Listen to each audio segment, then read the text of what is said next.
In terms of figuring out what songs we were going to do and how we were going to approach the musical to this episode, one thing we knew or decided on pretty quickly, and it was a little bit sort of second nature to us, was the idea of doing the flashbacks as songs, knowing that we're in the Enchanted Forest, knowing that, again, we have kind of all these heightened ideas that kind of tend to lend themselves to musicals in terms of these heightened emotions. And so we, in talking about it, very quickly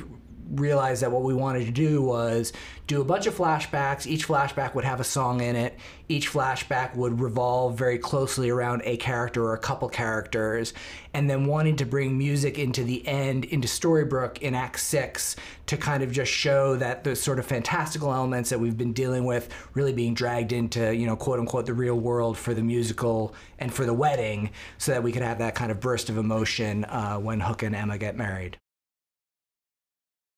In terms of the styles of the songs, I mean, it was very much a collaboration. I mean, again, when you've lived with these characters for 6 years, there are certain things that just kind of leap out at you. And again, with the two of them being fans of the show, I don't think they were surprised that, you know, to have this sort of Rocky Horror Picture Show quality with Regina's song, and to think about what Snow and Charming's song. I mean, again, it fairly quickly we realized, you know, we wanted them to do a love duet and have it a little bit more of a classic Disney feel to it in terms of their characters. So there was a back and forth, and there was a pushing and pulling of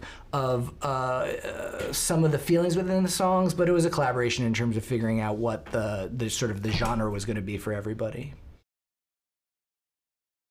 When you talk about doing a musical episode, you also have to interface with the other episodes of television that have been musicals and the kind of tropes and what people have done before, and really make sure, you know, we didn't want to repeat anything. We wanted to do something that we felt was new, and that felt to us a way of, there have been episodes where people are forced to sing, or, you know, they can't help it, and it's actually a bad thing. And again, the show, in sort of the character of Disney as a whole, wouldn't want singing to be a bad thing. It really felt sort of powerful to make singing this good thing, a powerful thing, something that can kind of, you know, break down walls, that can kind of encompass love. And the second we started talking about that, it felt right. And again, it felt like we were going down the right path in terms of what, you know, a once version of a musical would be as opposed to some other show.